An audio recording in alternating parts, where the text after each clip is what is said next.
दोस्तों, उस दिन रेलवे स्टेशन पर बहुत भीड़ थी। हर कोई अपने काम में भाग दौड़ कर रहा था। प्लेटफार्म नंबर 4 पर एक ठेले पर समोसे तले जा रहे थे। उस आदमी के हाथ पर गर्म तेल के छींटों के निशान थे। उसका कुर्ता पसीने से भीग गया था और माथे पर चिंता की लकीरें साफ दिख रही थीं। उसका नाम था रमेश। एक समय वह एक साधारण लेकिन मेहनती इंसान था। उसने अपनी पत्नी की पढ़ाई के लिए अपनी सारी जमा की हुई पैसे खर्च कर दी थी। अब हालात ऐसे हो गए कि वह रेलवे स्टेशन पर समोसे बेचने को मजबूर था, लेकिन उसे किसी से कोई शिकायत नहीं थी। वह अपने जीवन में जितना था उतने में खुश था। उसी समय एक ट्रेन प्लेटफार्म पर आई। कुछ यात्री ट्रेन से उतरे और कुछ चढ़ गए।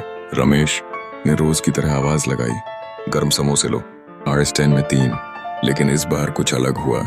अचानक प्लेटफार्म पर हलचल मच गई। स्टेशन मास्टर दौड़ते हुए आए, गार्ड चौकन्ने हो गए और कुछ लोग हाथ जोड़कर एक लाइन में खड़े हो गए। तभी एक चमचमाती सरकारी गाड़ी प्लेटफार्म के पास आकर रुकी। उसके पीछे 2 और गाड़ियां थीं। चारों ओर सन्नाटा छा गया। उस गाड़ी से एक महिला उतरी। उन्होंने हरे रंग की सिल्क की साड़ी पहनी थी। आंखों पर काला चश्मा था और चेहरे पर सख्त भाव थे। वह थी DM अंजलि वर्मा। उनके साथ कुछ सुरक्षा कर्मी भी थे। उनका चलना तेज था। आंखों में अफसरों वाला तेज और चेहरे पर एक ठंडा घमंड साफ झलक रहा था। वह सीधे आगे बढ़ती रही, जैसे किसी को देखना या पहचानना उनके ओहदे के खिलाफ हो। लेकिन रेहड़ी के पीछे खड़ा रमेश उन्हें देखता रह गया। कुछ पल के लिए उसका हाथ रुक गया। अंजलि ने भी एक बार पीछे मुड़कर देखा। उनकी नजरें रमेश से टकराईं। एक पल को ऐसा लगा जैसे समय थम गया हो। फिर अंजलि बिना कुछ कहे आगे बढ़ गई, जैसे उन्होंने रमेश को कभी जाना ही ना हो। रमेश वहीं खड़ा रह गया। वह कुछ बोल नहीं सका, ना ही कुछ कर सका। उसे जैसे अंदर से कोई बड़ा झटका लगा हो। अब आसपास खड़े लोग उसकी तरफ देखने लगे। कोई हंस रहा था तो कोई आपस में धीरे धीरे बातें कर रहा था। कोई बोला, अरे ये समोसे वाला DM मैडम का पति है क्या? अब मैडम को कहाँ याद होगा ऐसे आदमी को। ऐसी बातें सुनकर रमेश को बहुत अपमान महसूस हुआ। तभी 2 पुलिस वाले वहां आए। एक ने पास आकर पूछा, तू ही रमेश है? रमेश ने धीरे से हाँ कहा तो पुलिस वाले बोले, चुपचाप चल, तेरे खिलाफ शिकायत आई है। स्टेशन पर बिना इजाजत रेहड़ी लगाना, गंदगी फैलाना और अफसर के सामने हंगामा करना। रमेश कुछ समझ नहीं पाया। उसने कहा, मैंने कुछ गलत नहीं किया, लेकिन किसी ने उसकी बात नहीं सुनी। पुलिस वाले उसे पकड़कर थाने ले गए। थाने में उसे जमीन पर बिठा दिया गया। फिर एक इंस्पेक्टर चिल्लाया, बड़ा आया DM का पति, मैडम ने खुद कहा है इसे सबक सिखाओ। रमेश की आंखें हैरानी से फैल गईं। उसने कहा, मैं अंजलि का पति हूं, तो मैंने क्या किया है? लेकिन बात पूरी भी नहीं हो पाई थी कि उसकी पीठ पर डंडा पड़ा। कोई बोला, अरे सुनो, ये समोसे वाला कह रहा है कि वह DM का पति है। अब सब उसका मजाक उड़ाने लगे। किसी ने कहा, अपनी शक्ल देखिए, तू DM का पति, ये तो हद हो गई। गालियां, मारपीट और बेइज्जती, सब कुछ एक साथ चल रहा था।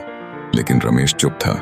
उसकी आंखों में अब आंसू नहीं थे, बस एक गहरी चुप्पी थी जिसमें दर्द, अपमान और अंदर ही अंदर जलता हुआ गुस्सा था।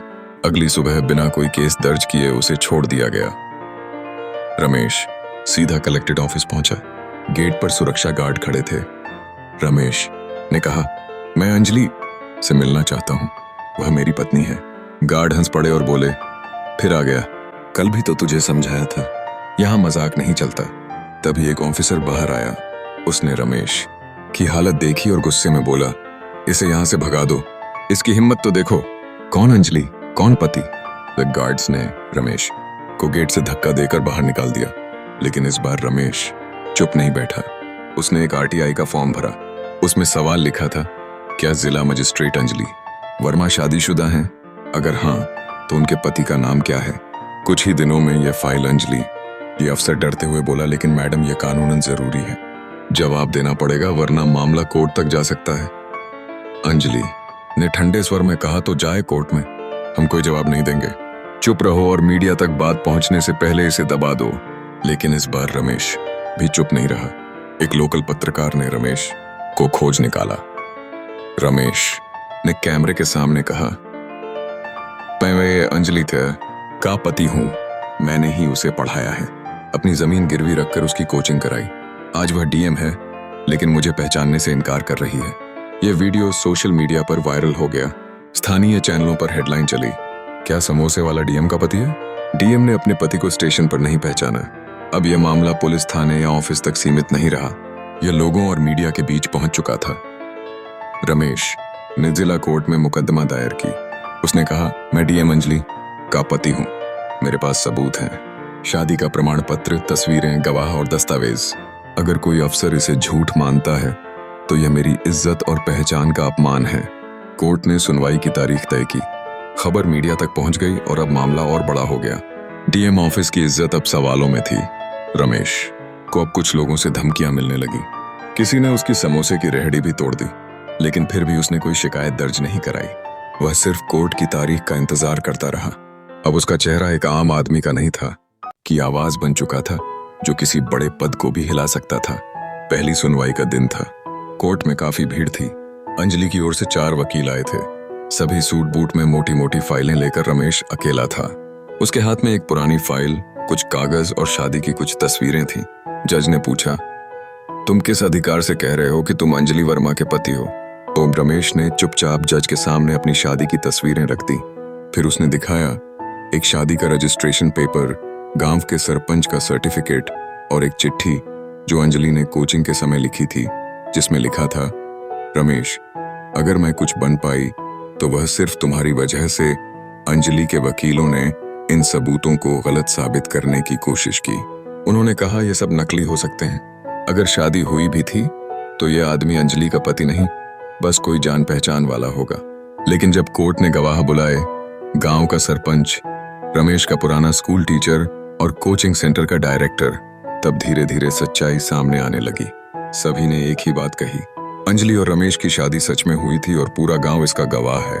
रमेश ही वह आदमी है जिसने अंजलि की पढ़ाई के लिए सब कुछ कुर्बान किया था। जज ने कुछ नहीं कहा, लेकिन उनके चेहरे पर हैरानी साफ नजर आई। उन्होंने सिर्फ अगली सुनवाई की तारीख तय की। अगली सुनवाई के दिन कोर्ट के बाहर मीडिया की भीड़ जमा थी। जब अंजलि अपनी सरकारी गाड़ी से उतरी तो सभी कैमरे उन्हीं की तरफ घूम गए। उनके चेहरे पर टेंशन साफ नजर आ रहा था। दूसरी ओर रमेश एक पुरानी शर्ट और घिसी हुई चप्पलों में कोर्ट के अंदर आया, लेकिन अब उसके चेहरे पर कोई डर नहीं था। उसके कदम मजबूत थे। कोर्ट में जज ने दोनों पक्षों से सवाल पूछे। अंजलि ने फिर वहीं कहा, मैं रमेश को नहीं जानती। तभी रमेश ने अपनी जेब से एक पुरानी डायरी निकाली। उसमें अंजलि की लिखी एक चिट्ठी थी। रमेश, मैं आज इंटरव्यू देने जा रही हूँ। तूने ही मुझे यहाँ तक पहुँचाया है। बस दुआ कर कि मैं पास हो जाऊं। कोर्ट में एकदम सन्नाटा छा गया। अंजलि की नजरें नीचे झुक गईं। जज ने तुरंत कुछ नहीं कहा, लेकिन उन्होंने फैसला सुरक्षित रख लिया। फैसले वाले दिन कोर्ट में बहुत भीड़ थी। जज ने अपना फैसला सुनाया। यह बात सच है कि अंजलि और रमेश की शादी हुई थी।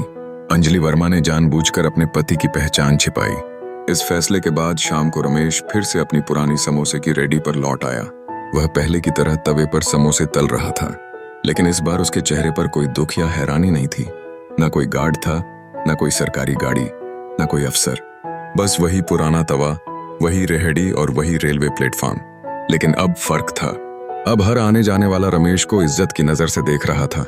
उसी स्टेशन पर एक आदमी धीरे से उसके पास आया और बोला, रमेश भैया, आप जैसे लोग ही सिस्टम से लड़ सकते हैं। रमेश ने कुछ नहीं कहा, बस मुस्कुराते हुए एक समोसा थाली में रखा और बोला, गर्म है, ध्यान से खाना।